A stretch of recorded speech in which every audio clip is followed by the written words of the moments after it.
Start recording and guys, project overview ये है कि जो हम लोगों ने कल एक्सप्लेन करा था वो सारी चीजें ऐड ऑन होगा। क्लाउड का पहला रूल है, अगर आपकी पहली वाली क्लास क्लियर नहीं है दूसरी समझ में नहीं आएगी। प्रोजेक्ट में एक ही कराऊंगा, बट उस मेजर प्रोजेक्ट्स को 15 छोटे छोटे प्रोजेक्ट्स में ब्रेक कर रहा हूं। ये मैं आपको बता रहा हूं, मेजर प्रोजेक्ट ही करा रहा हूं बट उसको 15 पार्ट्स में तोड़ रहा हूं। Got it the points? बाद में जाके पूरा एक साथ ही यूज होगा, वो एक आपका लार्ज प्रोजेक्ट बनेगा। जब स्टोरेजेस, डेटाबेसेस, नेटवर्किंग, अलग अलग लोकेशन पे सर्वर होंगे, वो सारा मिक्स होके जब बनेगा तो पूरा एक कंपनी का ऑर्गेनाइजेशन हमारी क्रिएट होती है। तो अभी मैं क्या कर रहा हूं, पार्ट्स में ब्रेक कर रहा हूं। Clear the point? तो नाउ अब प्रोजेक्ट टाइटल ये है कि सबसे पहले है, पहला प्रोजेक्ट है create Linux and Windows server in cloud. सबसे पहला है कि हमें क्या करना है, टास्क नंबर 1, हमें 2 सर्वर्स बनाने हैं। पहला लिनक्स का, दूसरा विंडोज का। दूसरे नंबर पे है एक्सेस इन ऑन प्रीमाइस। फिर हमें उनको एक्सेस करना है ऑन प्रीमाइस। तो क्लाउड पे बनाना है और जिस जगह आप एक्सेस करोगे उसको हम बोलते हैं ऑन प्रीमाइस। यानी कि या तो आप अपने घर में हो या आप अपने ऑफिस में हो, यानी कि फिजिकल डिवाइस पर आप क्लाउड के सर्वर को एक्सेस करेंगे, जिसको हम लोग कॉल करते हैं ऑन प्रीमाइस। तो एक्सेस इन ऑन प्रीमाइस। तीसरा, एक्सेस का मतलब है लॉगिन।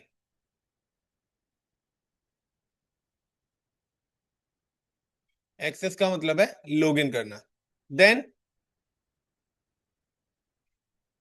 Install web applications.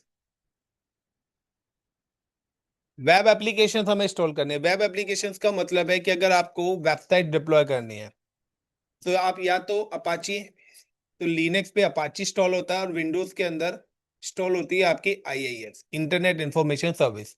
दोनों से ही वेबसाइट डिप्लॉय होती है। यानी कि कहते हैं ना कि अगर आपको वेबसाइट पब्लिश करनी है तो वो वाया किसके होगी, कि अगर आपसे बोले कि अगर आपको यहाँ से अपने घर जाना है तो वाया आप मेट्रो जाएंगे, वाया कार जाएंगे, वाया बस जाएंगे। इसी तरीके से जब भी कोई भी सर्वर होता है तो हर सर्वर पे एक एप्लीकेशन को पब्लिश करने के लिए उसकी सपोर्टेड सर्विस भी होती है। तो यहाँ पर क्या है, इंस्टॉल वेब एप्लीकेशन। आपको वेब एप्लीकेशन इंस्टॉल करनी है। उसके बाद है then deploy website and access. और उसके बाद हमें क्या करना है, अपना वेबसाइट का कोड यहाँ पे डिप्लॉय करना है और उसके बाद क्या करना है, एक्सेस करना है। अब इंडस्ट्री किस पैटर्न में चलती है, मैंने आपको कल बताया था कि हमारे पास एक वेबसाइट है। तो यहाँ पर मैंने 3 लेयर्स बताई थी आपको, infrastructure as a service, platform as a service and software as a service. अब यहाँ पे जो पहला लेयर्स आता है कि सबसे पहले थोड़ा सा ये जो डायग्राम है इंडस्ट्री वाला बता रहा हूं मैं आपको, जिसकी लैब हम वैसे डेवऑप्स में जाके करेंगे। सबसे पहला जो सिस्टम होता है वो डेवलपर्स का होता है। This is the first layer of the developers. अब डेवलपर्स का मतलब है कि हमें एक्चुअली में टास्क क्या करना है, वेबसाइट को डिप्लॉय करना है और एक्सेस करना है। तो डेवलपर्स करना है। अब डेवलपर्स क्या करेगा, राइट वेबसाइट कोड। तो डेवलपर वेबसाइट का कोड एग्जीक्यूट करेगा। लाइक मेरे पास यहाँ पे कुछ बनी हुई वेबसाइट्स पड़ी हुई हैं, मैं उन्हीं को डिप्लॉय करूंगा गाइस। या आप लोग को अगर कोडिंग आती है तो आप अपनी वेबसाइट का कोड भी एग्जीक्यूट कर सकते हैं। सो यहाँ पर ये 2 वेबसाइट्स की कोड बने हुए हैं। सो एक वेबसाइट ये बनी हुई है यहाँ पर, एक ये बनी हुई है। ये आप index.html नाम से अपनी कोई भी वेबसाइट भी बना सकते हैं। सो ये पहला जो पैटर्न है वेबसाइट कोड। अब डेवलपर अपने सिस्टम पे तो कोड रखेगा नहीं, तो डेवलपर क्या करेगा, अपने सिस्टम पे तो कोड रखेगा नहीं। तो डेवलपर क्या करेगा कि डेवलपर्स को बोला गया है कि एक वेबसाइट को एक डेवलपर तो बनाएगा नहीं। यहां पर क्या होंगे, मल्टीपल डेवलपर्स हमारे काम करते हैं। Got it the point? Multiple developers क्या करते हैं, काम करते हैं। सब डेवलपर्स क्या करेंगे, डेवलपर्स को हमने बोला यू कैन जस्ट कि आपको कोड को पुश करना है गिटहब पर। तो this is called the GitHub repository, GitHub repo. तो ये एक्चुअल सिनेरियो बता रहे हैं, हम गिट को और गिटहब को भी लेके नहीं आएंगे, वो हम डेवऑप्स के अंदर लेके आएंगे। तो गिटहब रेपो पे क्या होगा, डेवलपर राइट अ कोड और developer save the code. Developer क्या करेगा, उस कोड को पुल कर देगा एक सेंट्रलाइज रेपो पे।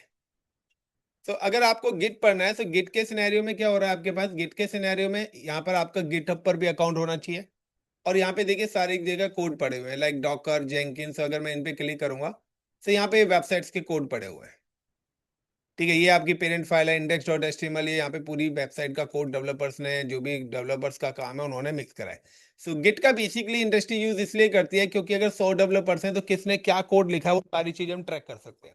अगर आपने एक डॉट भी लिखा है या आपने एक स्पेस भी दिया है तो हम वो सारी की सारी चीजों को ट्रैक कर सकते हैं with the help of Git.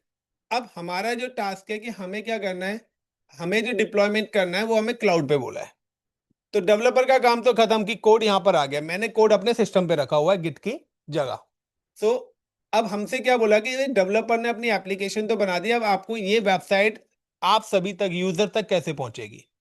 तो ये सारी चीज पहुंचेगी, तो इसके लिए हमें करना है डिप्लॉयमेंट, यानी कि ये कोड चलेगा कहां पर। कोड तो बन गया बट चलेगा कहां पे। कहते हैं ना कि किसान ने गेहूं तो उगा दिए, बट ये गेहूं खाएगा कौन और बिकेगा कहां पर और खरीदेगा कौन, वो सारी जगह भी हमें बनानी पड़ेंगी। तो अब यहाँ पे नेक्स्ट आता है कि उन्होंने हमें कंडीशन दे दी है ऑर्गेनाइजेशन ने कि आपको डिप्लॉयमेंट करना है क्लाउड पर। इसकी जगह वो ऑन प्रीमाइज सर्वर्स भी दे सकते हैं, वो आपको डॉकर कंटेनर यानी कि डेवऑप्स भी दे सकते हैं, वो आपको वर्चुअलाइजेशन की वीएम भी दे सकते हैं। बट यहाँ पे उन्होंने कंडीशन दी कि आपको क्लाउड पे एग्जीक्यूट करना है। सब क्लाउड पे जब आपको एग्जीक्यूट करना है, सब हमें यहाँ पे क्या करना पड़ेगा, पॉइंट नंबर 1 कि सबसे पहले हम जाएंगे क्लाउड पे, log in with the cloud account, जो मैंने आपको स्टेप्स कल 3 बताई थी। Log in with cloud account, आपको क्लाउड के अकाउंट से लॉगिन होना है। और क्लाउड के अकाउंट से लॉगिन होने के बाद नाउ कि अब जो कंपनी अपनी वेबसाइट बना रही है तो बताएगा कि अगर फ्लिपकार्ट की वेबसाइट है, मैं कहता हूँ 70% user is available in India and 30% user available in out of India, तो where you deploy the server. आप अपने सर्वर कहाँ पे डिप्लॉय करेंगे, जहां पे 70% ट्रैफिक है या जहां पे 30% है। क्यों, हमें तो ज्यादा चाहिए ना। 70% वालों को मैं चाहता हूँ 5 सेकंड में एक्सेस हो, 30 सेकंड वालों को 15 सेकंड में एक्सेस हो रही है, चलेगा। फीडबैक 70% सही आएगा तो ज्यादा वैल्यू बढ़ेगी या 30% सही आएगा। तो हमें यहाँ पर लेटेंसी को भी कंट्रोल करना है। लेटेंसी का मतलब होता है डिले, कि जब भी आप कोई भी वेबसाइट एक्सेस करते हो, अगर आपकी वेबसाइट विद इन 5 सेकंड नहीं होती, आप 10 बार इंटर इंटर इंटर कर देते हो। तो यहाँ पे क्या, हमें उन सारी डिले वगैरह इन सारी चीजों को भी कंट्रोल करना पड़ेगा। सो नाउ कि हम यहाँ पे सिलेक्ट करेंगे कि अगर हमारा प्रोजेक्ट बेस्ड है तो प्रोजेक्ट्स में देखिए ऑलवेज आपके पास लोकेशन आएगी। नाउ सिलेक्ट द रीजन, मैंने यहाँ पे सिलेक्ट करा रीजन। अब सिलेक्ट रीजन करने का लाइक कि हम select region is look like a Mumbai, मैं यहाँ पे मुंबई रीजन ले रहा हूँ। अब मुंबई रीजन में जाने के बाद अब सबसे पहले आपके पास पॉइंट क्या आता है कि आपने लोकेशन, अब आपको यहाँ पे क्या करना है, आपको क्रिएट करना है सर्वर। क्या करना है, सर्वर्स। लेकिन सर्वर क्रिएट करने से पहले आपके पास 5 पैरामीटर्स होने चाहिए। वो 5 पैरामीटर्स क्या है, सबसे पहला पैरामीटर्स है create security group and allow protocols. तो सबसे पहले तो आपको अपना फायरवॉल बनाना पड़ेगा, यानी कि सिक्योरिटी ग्रुप्स बनाना पड़ेगा, और उसमें आपको उसकी सर्वर्स की एक्सेस पॉलिसी देनी पड़ेंगी, यानी कि सर्वर पे काम कौन करेगा और सर्वर की वेबसाइट को कौन एक्सेस करेगा। तो लाइक अगर आपकी रिक्वायरमेंट है कि विंडोज सर्वर क्रिएट करना है, another one we have create a Linux, so now we have created 2 security groups. मैं यहाँ पे 2 सिक्योरिटी ग्रुप्स क्रिएट करने वाला हूं। So now the first security group, give the name is like a Linux SG,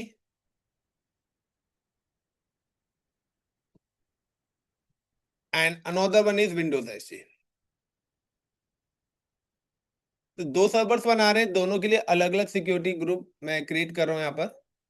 clear. अब आप चाहें तो दोनों सर्वर्स के लिए एक भी क्रिएट कर सकते हैं, बट प्रॉब्लम यहाँ पर यह है कि अगर आगे रिक्वायरमेंट आ गई कि नहीं इस सर्वर पे आप ये सर्विस और अलाउड करिए, हम विंडोज पे नहीं देना चाहते, हम लिनक्स पे ही देना चाहते हैं कोई एडिशनल सर्विस, तो उस केस में क्या है कि अगर कॉमन फायरवॉल्स लगाया तो वो फिर दोनों के लिए अलाउड हो जाएगा। या फिर आपको आईपी मैपिंग करनी पड़ेगी। तो यहाँ पे दो सिक्योरिटी ग्रुप्स बनाए। अब जब भी आप लिनक्स का सर्वर बनाएंगे तो इट्स अ मैंडेटरी कि आपको लिनक्स के सर्वर्स के लिए एसएसएच अलाउड करना पड़ेगा, ये मैंडेटरी है। Got it the points? Allowed SSH server protocol, allow SSH protocols for Linux remote access। अगर आपको लिनक्स की मशीन को अगर आपको लिनक्स की मशीन को ऑन प्रीमाइस में एक्सेस करना है, क्योंकि हमारी कंडीशन क्या है कि सर्वर क्रिएट होना है क्लाउड पे, लेकिन एक्सेस कहां पर करना है? ऑन प्रीमाइस में। सो ऐसी कोई भी चीज जो आपकी लोकेशन पे नहीं है वो हमारी रिमोट लोकेशन होती है। क्रिकेट मैच आप घर पे टीवी पे देख रहे हैं तो क्रिकेट मैच कहीं और लोकेशन पर है, आप कहीं भी, यानी कि ऐसी कोई भी चीज आप एक्सेस करते हो जो आपके पास प्रेजेंट नहीं है, वो किसी अदर लोकेशन पे है, उसको हम बोलते हैं रिमोट लोकेशन। तो यहां पर क्या है कि रिमोटली एक्सेस करने के लिए आपको एसएसएच प्रोटोकॉल अलाउड करना पड़ेगा। आपको पता होगा कि जब मैं लिनक्स पढ़ा रहा था आपको, तो लिनक्स में भी मैं SSH root at the rate लिखता था, क्योंकि विंडोज पे लिनक्स नहीं था, लिनक्स मेरा वीएमवेयर पे था। तो दूसरे लोकेशन की सेशन को रिमोटली एक्सेस करने के लिए ऐसे, लेकिन अगर आपको यहीं पर ही विंडोज को एक्सेस करना हो तो विंडोज के लिए now you can allow RDP protocol, allow RDP remote desktop protocol for Windows remote access. अब एक और चीज यहां पे ध्यान रखना कि गाइस, आपने क्या करा, यहां पर एक सिक्योरिटी ग्रुप की लेयर भी बना दी एज पर द रिक्वायरमेंट्स। आपने अपने नीड के अकॉर्डिंग यहाँ पे क्या कर दिया, एक दो सिक्योरिटी ग्रुप क्रिएट कर दिया। फिर मैं यहाँ पे भी नहीं बनाता, मैं यहाँ पर आता हूँ कि अब देखिए यहाँ पर आपके पास दो इंफ्रा है। पहला इंफ्रा हो गया आपका क्लाउड का, और दूसरा इंफ्रा हो गया आपका होम। यानी कि दिस इज कॉल्ड कि आपने यहाँ पर क्लाउड पे एक सर्वर बनाया, और अब आप इस सर्वर को ओवर द इंटरनेट कहाँ पे एक्सेस करना चाहते हैं? अपने होम पे,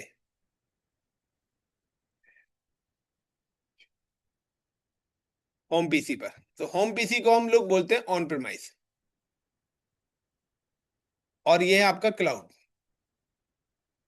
अब जब आप क्लाउड पे जाएंगे तो क्लाउड पे भी आपका क्या है, फायरवॉल है, और आपके घर में भी फायरवॉल होता है जिसको आप वाईफाई बोलते हैं, या आपका सिस्टम का भी विंडोज फायरवॉल होता है। ध्यान रखना कि ये दोनों प्रोटोकॉल दोनों नेटवर्क के अंदर अलाउड होने चाहिए। होगा क्या कि अगर आपने क्लाउड पे कर दिया और आपकी कंपनी के अंदर वो ऑफ है तो भी एक्सेस नहीं होगा।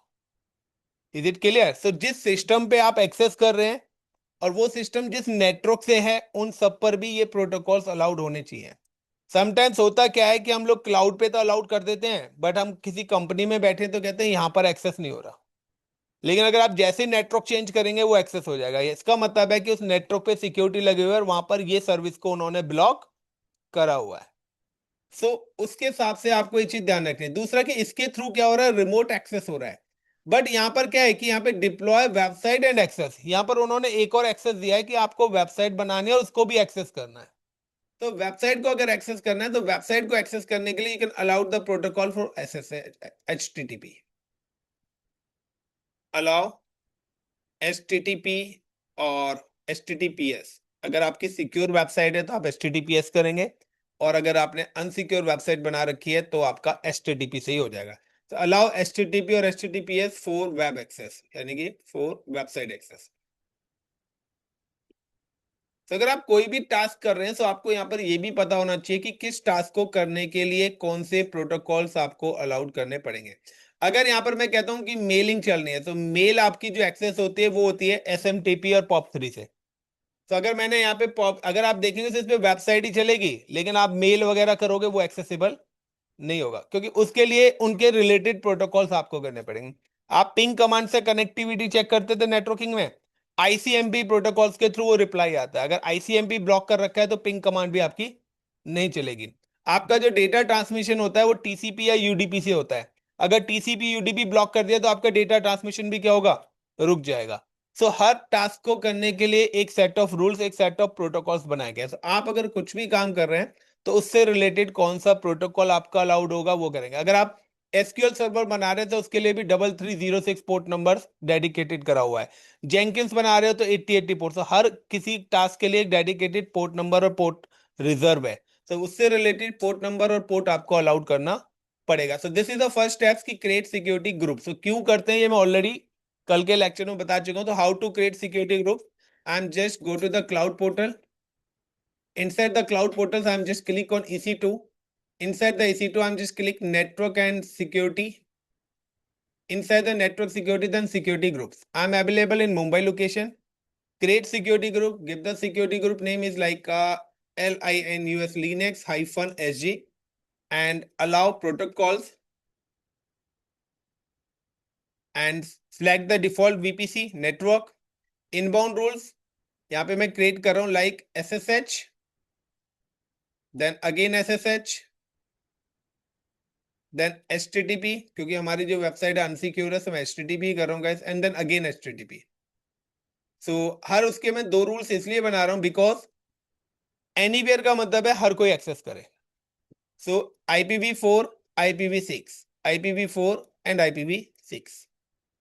अगर कोई IPv6 यूज कर रहा है और मैंने यहाँ पे अलाउड करा है, उसको एक्सेस ही नहीं होगी। समटाइम जब भी आप मोबाइल फोन से इंटरनेट चलाते हो तो आपको IPv6 मिलता है। तो अगर आप अपने मोबाइल फोन से इंटरनेट चला रहे हो तो आपको IPv6 मिलेगा। और अगर आपने यहाँ पे IPv6 नहीं अलाउड करा है तो उस केस में आपके मोबाइल पे एक्सेस नहीं होगा। जहां पर IPv4 चल रहा होगा वहीं पर ही आपकी सर्विसेज एक्सेस होंगे। सो ये भी चीज आपको ध्यान रखना है कि आपका जो IP का वर्जन है, क्लाइंट कौन सा है। सो बेस्ट है कि आप कोई भी रूल बनाएंगे वो दोनों पे आप बनाएंगे। अगर आप चाहते हैं कि नहीं सिर्फ IPv4 पर ही एक्सेस हो तो आप IPv4 के लिए रूल क्रिएट करिए। So dedicated IP, dedicated network, dedicated version. तो उसके हिसाब से आपको सिक्योरिटी ग्रुप्स के रूल्स क्रिएट करने पड़ेंगे and then create security group. तो दिस इज फॉर लिनक्स। तो ये सिक्योरिटी ग्रुप मैंने लिनक्स के लिए एग्जीक्यूट करा था। तो it's a Linux SG. Now again यहाँ पे भी मैं नेमिंग दे देता हूँ, it's a Linux SG. Same as अब विंडोज के भी क्रिएट करना है तो क्रिएट सिक्योरिटी ग्रुप। हमारे पास 2 रिक्वायरमेंट्स हैं तो दोनों के हिसाब से Windows -SG security group allow protocols like RDP for remote access and HTTP for web access. For this dedicated network inbound rules, 4 rules again। अब यहाँ पे क्या होगा, 2 rules RDP के होंगे, then again and another one is HTTP। तो cyber security वाले ध्यान से चलें देख के। Now IPv4, IPv6, IPv4 and then IPv6। ये साइबर सिक्योरिटीज के हिसाब से ही मैं आपको एक्सप्लेन कर रहा हूँ सिक्योरिटी ग्रुप्स। बाकी क्लाउड वालों का तो भगवान ही मालिक है, जिस हिसाब से वो सिर पे हाथ रख के बैठे। क्लियर है इतना? तो यहाँ पे पहला हो गया सिक्योरिटी ग्रुप। सो हमने एक क्या करा, फायरवॉल बना लिया। Like we have create a firewalls.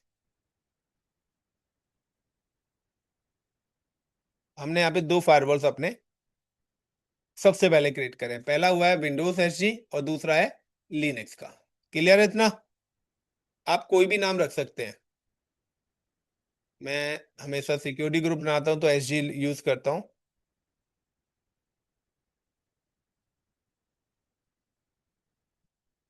इतना के लिए अब सेकंड नंबर पे हमें क्या क्रिएट करना है, सर्वर क्रिएट करना है।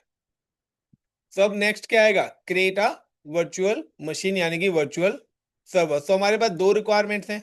So now we have create कि 1 मुझे विंडोज का सर्वर क्रिएट करना है और सेकंड मुझे यहाँ पे लिनक्स का सर्वर क्रिएट करना है।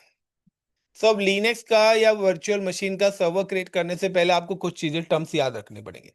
सबसे पहले आपके पास आता है AMI,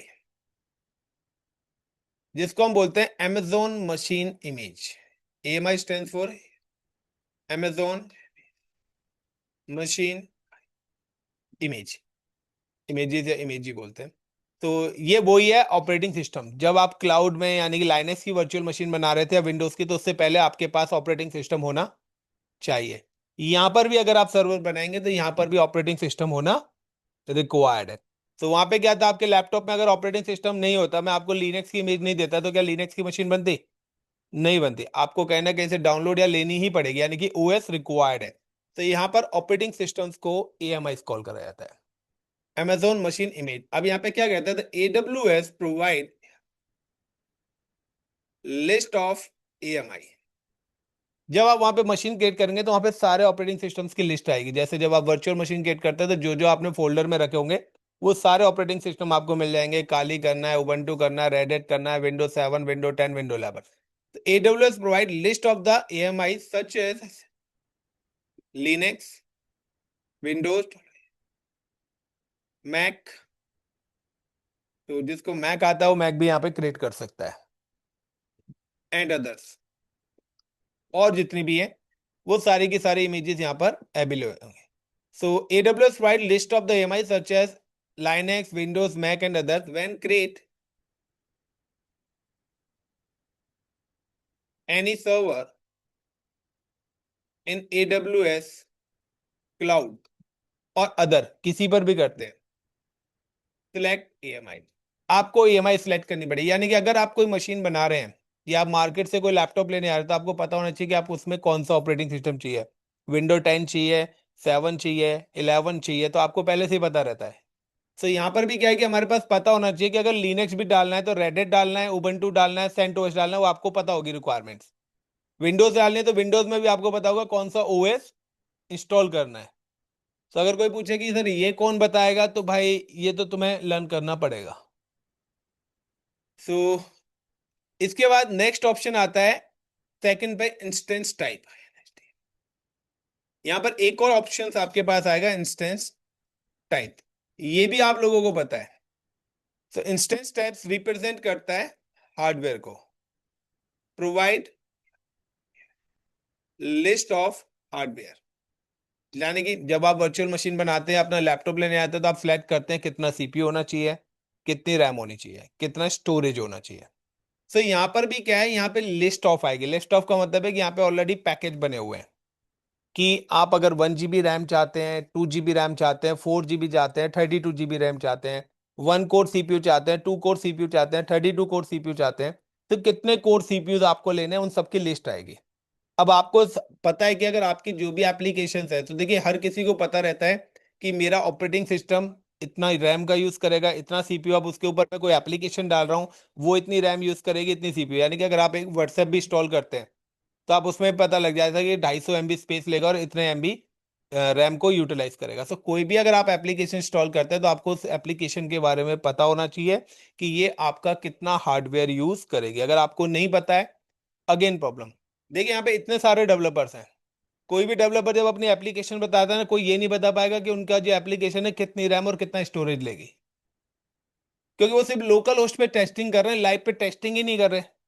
एक्चुअली में तो वो है ना कि अगर हम कोई भी सॉफ्टवेयर करते हैं तो उसका एक स्पेस रैम यूटिलाइजेशन होता है। तो हमें तो अपना सॉफ्टवेयर फिर हमें वो भी लेना पड़ेगा कि फर्दर अगर आप हम इस सॉफ्टवेयर को अपडेट करते हैं तो जब अपडेट आएगी उसके हिसाब से भी क्या आएगा, स्पेस यूटिलाइज होगा, रैम यूटिलाइज होगा। तो हमें क्या करना है, प्रेडिक्ट करके चलना पड़ता है अगले 5 ईयर्स का, कि अगर हम कोई सॉफ्टवेयर का लाइसेंस ले रहे हैं तो हर साल हर महीने उसकी अपडेट आएगी। आप देखिए फर्स्ट टाइम जब आप विंडो इंस्टॉल करेंगे उस समय आपका सी ड्राइव का साइज कुछ और होगा, लेकिन एंड ऑफ द डे कि जब आप यूज करने पाएंगे तो आपने उस पर 10 सॉफ्टवेयर और डाल दिया, क्रोम कर दिया, वीएलसी मीडिया प्लेयर कर दिया, तो आप ऑटोमेटिकली देखेंगे 10 GB और स्पेस ले जाएगा।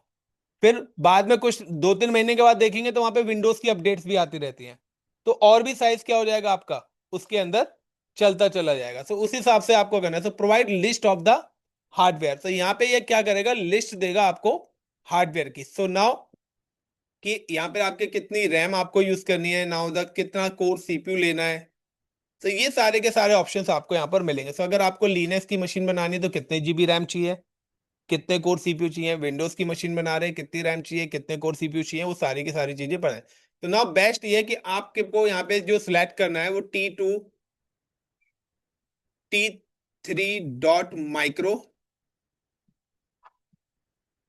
और T2 ये ही दो ऑप्शन सिलेक्ट करने हैं।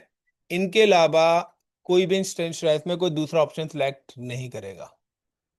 ये ही चिप फिर फ्री है, इसके आगे फ्री टायर लिख रहा होगा। तो अगर आप ये सिलेक्ट करेंगे तो आपका बिल नहीं बनेगा। इसके अलावा अगर आपने कोई भी सिलेक्ट करा तो नीचे डॉलर्स में लिखा आ रहा होगा कि 1 घंटे के कितने चार्जेस, आपके कितने डॉलर अमाउंट मिलेगा। तो ये चीज ध्यान रखना कि T3 और T2 आपका फ्री है। सेम है, जब आप ऑपरेटिंग सिस्टम सेलेक्ट करेंगे तो उसके आगे भी लिख रहा होगा फ्री टायर ओएस। तो जो फ्री टायर ओएस लेंगे उसके कोई चार्जेस नहीं लगेंगे। लेकिन फ्री टायर्स के अलावा अगर आपने कोई भी सिलेक्ट कर लिया तो वहां पे लिनक्स के फ्री भी आएंगे और पेड भी आएंगे। अब आपने क्या करा, देखा नहीं कि यार फ्री है या पेड है और आपने टिक कर दिया, तो फिर उसके हिसाब से वहां पे जो डॉलर के चार्जेस है आपका बिल बनेगा और आपका जो क्रेडिट अमाउंट है उसमें से वो माइनस हो जाएगा, और जिसका पेड अकाउंट है उसका उसी हिसाब से बिल बनेगा।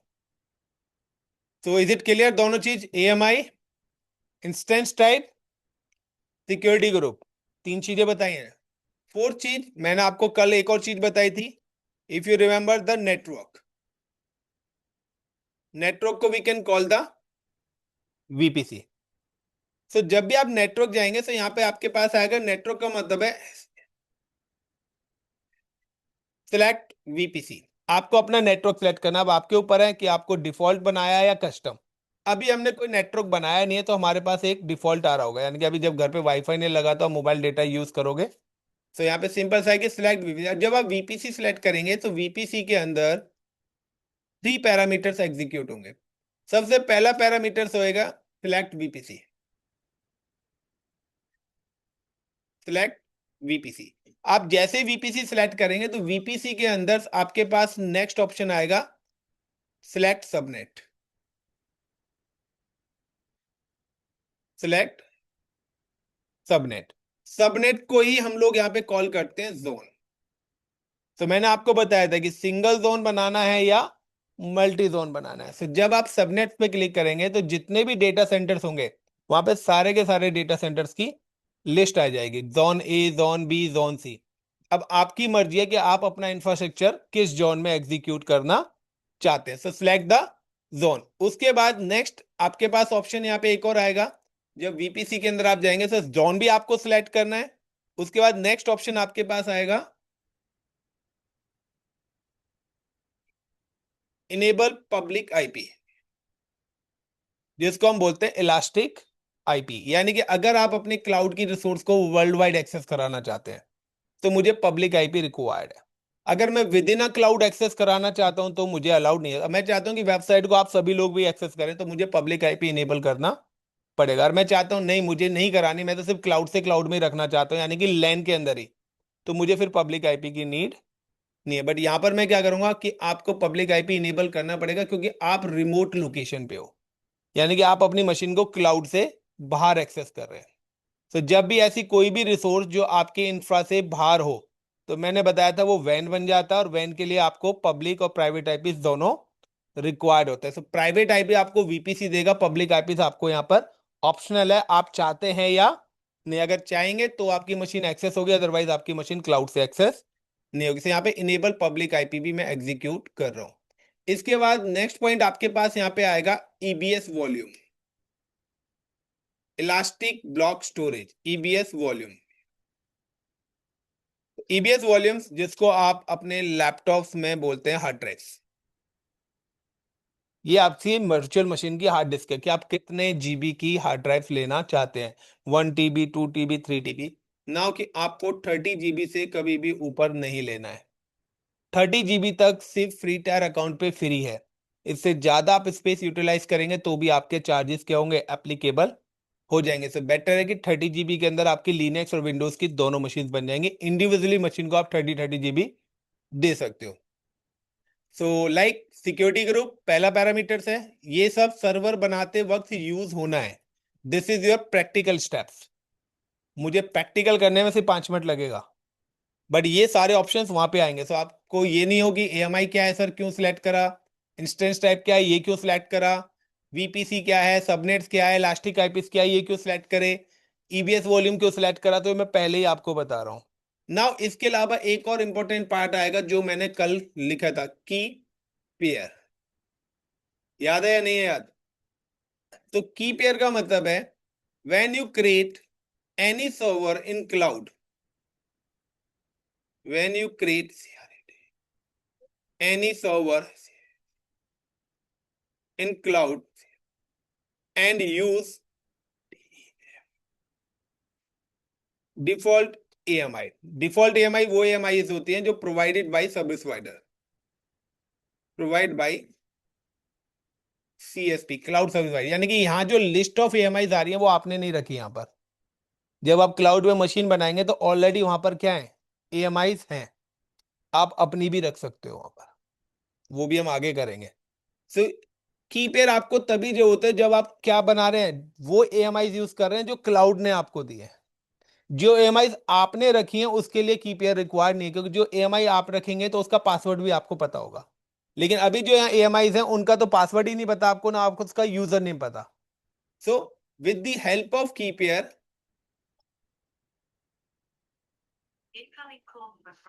with the help of key pair, access VM's passwords, access नहीं, generate passwords।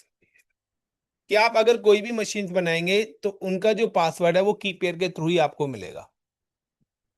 सो की पेयर क्या करता है, की पेयर यहाँ पर क्रिप्टोग्राफी यूज करता है। पब्लिक एंड प्राइवेट की का कॉन्सेप्ट है कि जब भी मैं यहाँ पे की पेयर क्रिएट करूंगा सो इट्स क्रिएटेड टू की, one is public another is in private. ये क्या करेगा, प्राइवेट की को आपके लैपटॉप पे डाउनलोड कर देगा और पब्लिक की आपके पास होल्ड कर लेगा।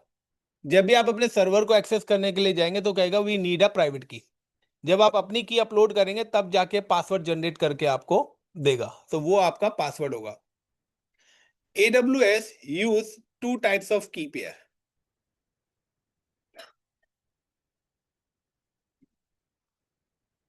आपके पास दो टाइप्स के की पेयर्स हैं यहाँ पे जो AWS यूज करता है। तो पहला है आपका dot पैम, dot पैम extension use for Windows.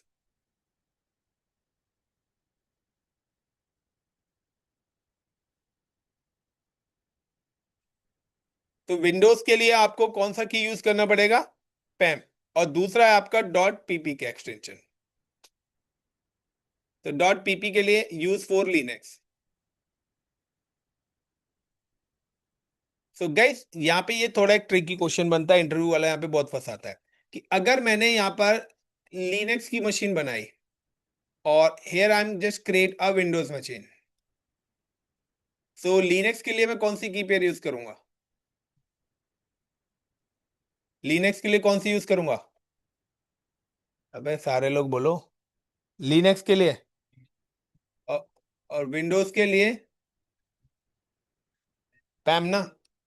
तो लिनक्स के लिए पीपी के, विंडोज के लिए पैम। सो गाइस एक्चुअली में ये गलत आंसर है।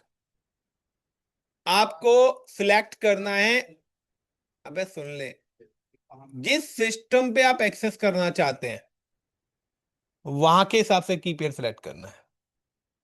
अगर आपके सिस्टम पे लाइनक्स है तो यहां पर पीपी के होनी चाहिए दोनों पर, और अगर आपके सिस्टम पे विंडोज है तो यहां पर पैम होनी चाहिए।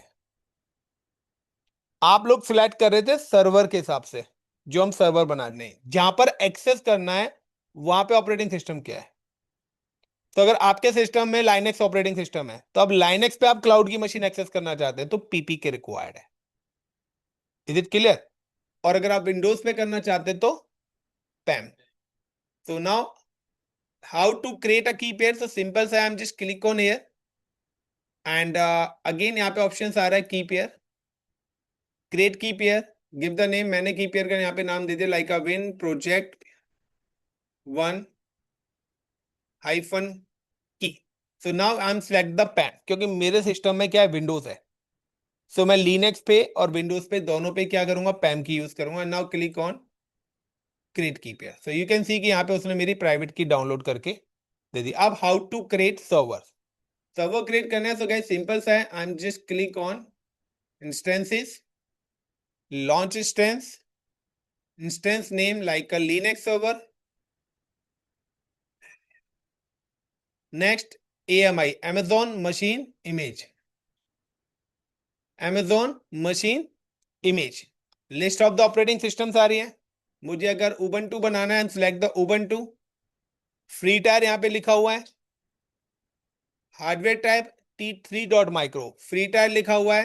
1 GB मेमोरी, 2 CPUs आ रहे हैं। अगर आपको इससे ज्यादा चाहिए आप यहाँ पे सिलेक्ट कर सकते हो, बट ये देखिए आगे के नीचे के सारे पेड हो जाएंगे।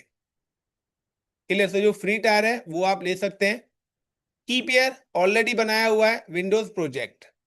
Network, edit, select the default VPC, subnets, तीनों डेटा सेंटर्स मेरे पास आ रहे हैं, like zone A, zone B, zone C. Now मैं जोन ए के अंदर अपनी मशीन बनाना चाहता हूँ। पब्लिक आईपी अगर आप एक्सेस करना चाहते हैं तो इनेबल कर दो, अदरवाइज डिसेबल। सो मैं इनेबल कर रहा हूँ। सिक्योरिटी ग्रुप्स ऑलरेडी मैंने फायरवॉल्स रूल बना रखे हैं, आप नया क्रिएट करना चाहते हैं एग्जिस्टिंग, तो हमने पहले से ही बना रखा है, उसके अंदर रूल बना रखे हैं। तो लिनक्स का सर्वर बना रहे हैं, so I am select the Linux security group. Storage maximum 30 GB आप दे सकते हैं, I am just give the 30 GB। Number of servers आप कितना बनाना चाहते हो, 1 2 4 5 6, तो डिपेंड्स करता है। फिलहाल मैं एक ही बना रहा हूं। Then launch instance. Next, click on instances, then again click on launch instance. Windows का सर्वर क्रिएट करना है, तो like WINDOWS Windows server 1। Now अब विंडोज ऑपरेटिंग सिस्टम सिलेक्ट करना है, so Windows. If you remember कि मैंने आपको बताया था types of operating system, server OS होता है और क्लाइंट ओएस होता है। यहाँ पर सिर्फ आपको सर्वर ओएस मिलेंगे, यहाँ पर आप विंडो 10 11 ढूंढोगे वो नहीं मिलेगा। नाउ सिलेक्ट कि यहाँ पे सारे सर्वर्स आ रहे हैं, 2025 बनाना है, कौन सा। Now I am using 2016। मैंने आपको इमेज भी इसकी पकड़ाई थी। अब किसने बनाई है किसने नहीं बनाई वो आप लोगों की चॉइस है। Instance type again T3 micro, की पेयर सेम ही की पेयर सिलेक्ट कर रहा हूँ। नेटवर्क, एडिट अगेन वो मैंने सबनेट ए में बनाया था, इसको I am just executing subnet B, so is a data center B. enable public IP address, select the security group, so here I am select the Windows security group, and now 30 GB and launch instance। so guys यहाँ पे दोनों servers मैंने execute कर दिए हैं, जो कि आपके within 2 minutes ready to use हो जाएंगे। So just wait for a 2 minutes, और कोई बात नहीं करेगा, अदरवाइज वो रिकॉर्डिंग में आएगा। गाइस वेट करिए 2 मिनट।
इतना क्लियर है? तो पहला हमारा टास्क हो गया यहाँ तक कि हम लोगों ने मशीन क्रिएट करनी थी, तो सर्वर्स हमने अपना क्रिएट कर दिया। अब आता है हाउ टू एक्सेस, यानी कि सर्वर्स को हमें लॉगिन कैसे करना है। तो गाइस सिंपल सा है कि अगर हम चलें क्रिएट लिनक्स और विंडोज सर्वर्स, और विंडोज और लिनक्स के सर्वर्स बनाने, तो आपको ये सारे स्टेप्स फॉलो करने पड़ेंगे, तभी आप सर्वर एग्जीक्यूट कर पाएंगे, अदरवाइज आपके सर्वर्स नहीं बनेंगे। आप सर्वर को लॉगिन करना है, तो अगर आपको सर्वर को लॉगिन करना है, तो सर्वर को लॉगिन करने के लिए क्या रिक्वायरमेंट्स है, how to login with server. तो सबसे पहले हम just login with the Linux, और लिनक्स पर we have installed the Apache service. Clear the point? तो now I am just click on Linux और सर्वर लॉगिन करना है, select the Linux machine, then click on connect, then click SSH client, and now copy this endpoint, come to the command prompts। आपने की pair बनाया था, तो की pair कहां पर गया था, आपके डाउनलोड में गया था। Now you can type the CD download, and now paste आपको करना है, इंटर YES।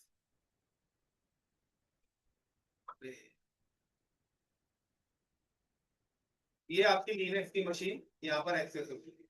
अब वही आपकी sudo sudo su हाइफन, तो डॉलर का साइन आ रहा है, मतलब कि नॉर्मल यूजर है, एडमिन यूजर पे आ गया। नाउ वेब सर्विस इंस्टॉल करनी है, तो अगर आपको कोई भी लिनक्स पे इंस्टॉलेशन करनी है, तो ये है उबंटू। उबंटू में कमांड चलती है apt-get update -y। तो सबसे पहले हम जस्ट अपडेट द रेपोजिटरीज। उसके बाद मुझे क्या करना है, यहाँ पे अपाची सर्विस इंस्टॉल करनी है।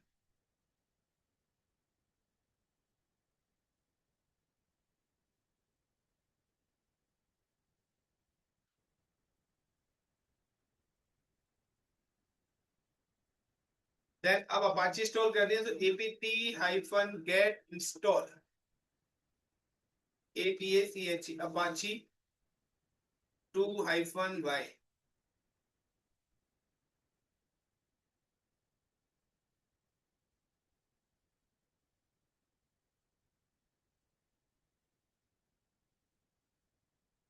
अपाची सर्विस इंस्टॉल करने के बाद guys now you can see कि अब अगर मैं इस मशीन का आईपी एड्रेस को कॉपी करता हूं और पेस्ट इन अ ब्राउजर,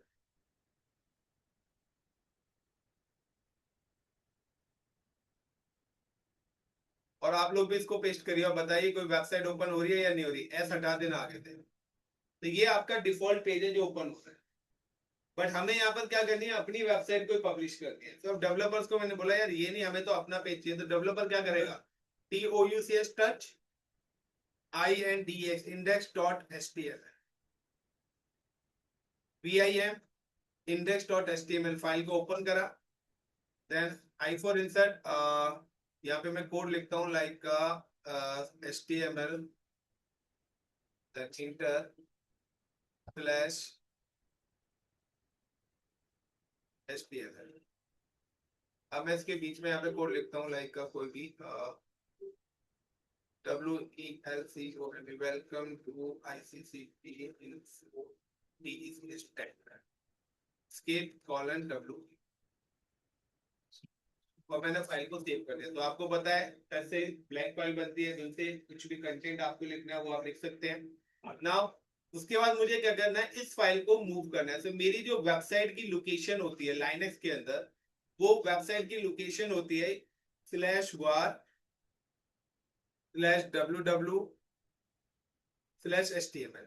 यानी कि इस लोकेशन पे, ये भी लोकेशन कब क्रिएट होगी, जब आप अपाची इंस्टॉल कर दो। जब तक आपकी वेब सर्विस नहीं होगी, तो आपको पता है कि लिनक्स पे तो डायरेक्टरी सी होती है।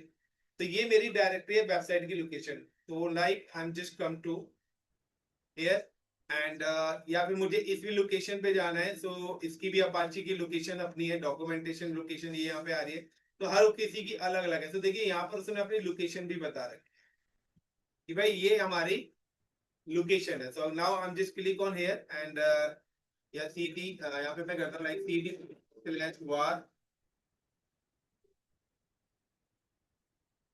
cd/var/www/html लोकेशन पे गया, ls करा। सो अभी यहाँ पर जो आपको वेबसाइट आ रही है वेब index.html, से ये वाली वेबसाइट का कोड है जो आपके पास ओपन हो रहा है। ये देखिए यहाँ पर कुछ कंटेंट लिखा हुआ है like this is the default. तो दिस इज द डिफॉल्ट, अगर मुझे इसको चेंज करना है पे देखना पड़ेगा पूरी की पूरी लाइन कहाँ पे लिखी हुई है, इतना बड़ा है भाई, इधर किधर पे लिख पाएगा।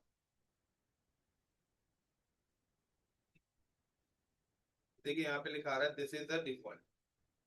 मैंने यहाँ पे लिख दिया I for insert hello India, hello ICT, then escape colon WQ। Now इसको आप रिफ्रेश करेंगे तो आप देखेंगे आपका चेंज हो जाएगा।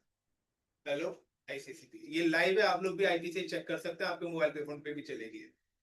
अब मुझे क्या करना है, मुझे तो वो वेबसाइट एग्जीक्यूट करनी है जो मैंने एड ऑन खरीदी। तो मैं क्या करता हूँ, rm space -rf index.html and ls। मैंने क्या करा, जो यहाँ की वेबसाइट का पेज था उसको डिलीट कर दिया।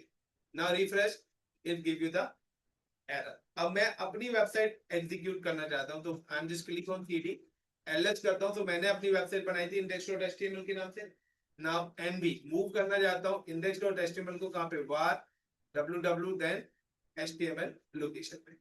Then SYSTEM system CTL RESTART restart APACH Apache. ये भी मैंने आपको बताया था कि अगर आप system CTL restart RESTART Apache,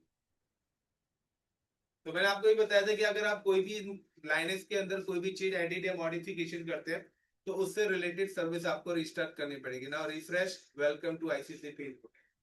तो जो वेबसाइट बनाई थी वो वेबसाइट आपकी पब्लिश होगी, आप इस आईपी से चेक कर सकते हो। नाउ कल हम करेंगे इसी को कंटिन्यू कि नाम से कैसे एक्सेस, तो उसके लिए हम एक और सर्विस यूज करेंगे। अगर विंडोज पे मुझे करना है तो विंडोज के लिए again how to access Windows server, click on instances, then click Windows server 1, इसका जो पब्लिक आईपी है इसको कॉपी करके now search remote desktop connection, क्योंकि ये ग्राफिकली आएगा तो रिमोट डेस्कटॉप कनेक्शन करा।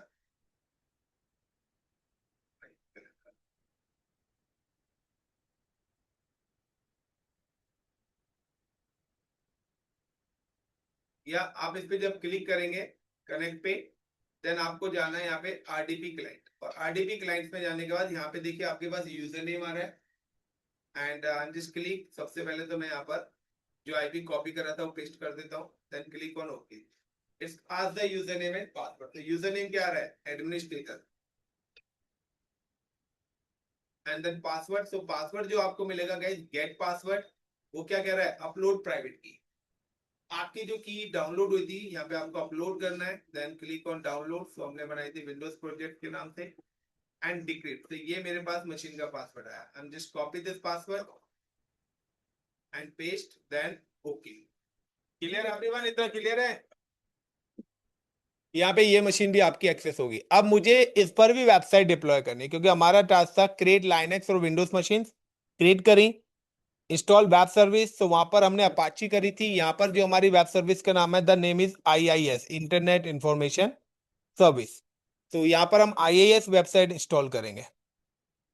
तो नाउ सेम मशीन वही है जैसे आपकी विंडो 10 और 11 चलती है, ऐसा कुछ नया नहीं है। तो आप लोगों ने अगर मुझे अब यहाँ पे IIS सब इंस्टॉल करनी है तो इसी के अंदर ऑप्शन आता है सर्वर मैनेजर का। इनसाइड द सर्वर मैनेजर आपको DNS क्रिएट करना है, DHCP सर्वर क्रिएट करना है, EDDS सर्वर क्रिएट करना है। तो यहाँ पे लिस्ट ऑफ द सर्वर्स आएंगे कि आपको कौन सा सर्वर एग्जीक्यूट करना है, वो सारे के सारे सर्वर्स की लिस्ट आपको यहाँ पर शो होगी। Is it clear everyone? Moin, Gopal, Shivam, Sandeep? So now guys, I'm just click add roles and features. So add roles and features पे क्लिक करेंगे, so up to 30 सेकेंड लगता है। जब ये रेड कलर का हो जाएगा तभी पैकेज मेरे इंस्टॉल होंगे। सो ऐसा नहीं है कि बाहर से कोई चीज आपको डाउनलोड करके लानी है, आपको बाहर से कोई चीज डाउनलोड करके नहीं लानी है। आप यहाँ पे क्लिक करेंगे add roles and features, then click on next, next, next, और यहाँ पे लिस्ट ऑफ द सर्विसेज आएंगी कि आपको कौन सा सर्वर क्रिएट करना है।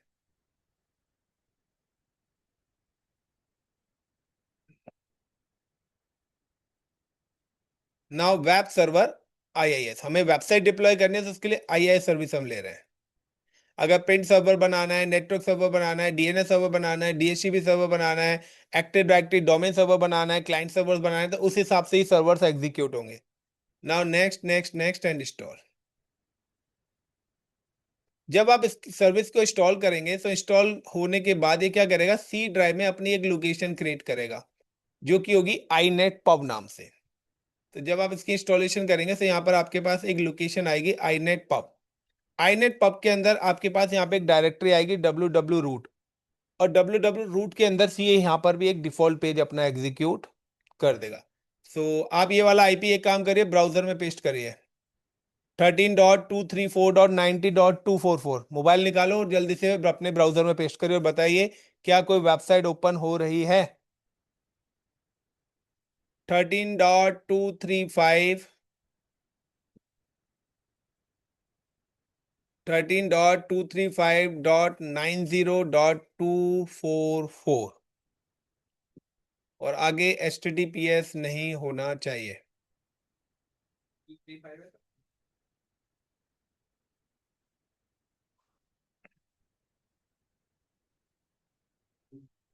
ये रहा 13.235.90.244। 13.235.90244 नाउ पेस्ट करा, देन इंटर करा, ब्लू कलर की स्क्रीन आएगी। अभी उसको खोल के रखना, सिर्फ आपको रिफ्रेश करना है। Now I am just execute S, तो आपके पास अभी ये ओपन हो रहा है।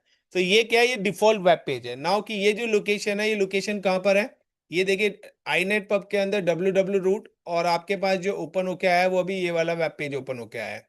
Now I M change the colour, मैं इसका कलर चेंज कर देता हूँ। रिफ्रेश करिए आप लोग, क्लियर। अगर मुझे डिलीट करना है तो आई एम जस्ट डिलीट, मैं तो अपनी वेबसाइट पब्लिश करना चाहता हूँ यहाँ पर, सो आई एम जस्ट डिलीट। मैंने यहाँ से क्या करा, इसको डिलीट कर दिया। So now it give you the error, refresh again. अब मेरे डेवलपर ने कोड बना के दिया है मेरी वेबसाइट जो हमें डिप्लॉय करनी है। So now I am just go to here, मेरे पास वेबसाइट बनी हुई रखी है जो भी मेरे डेवलपर्स ने बनाई हुई है, चाहे वो गिट पर हो या कहाँ पर हो। I am just copy this code and come to server, and इसी लोकेशन पे मैं आके यहाँ पे क्या कर दूंगा, पेस्ट कर दूंगा।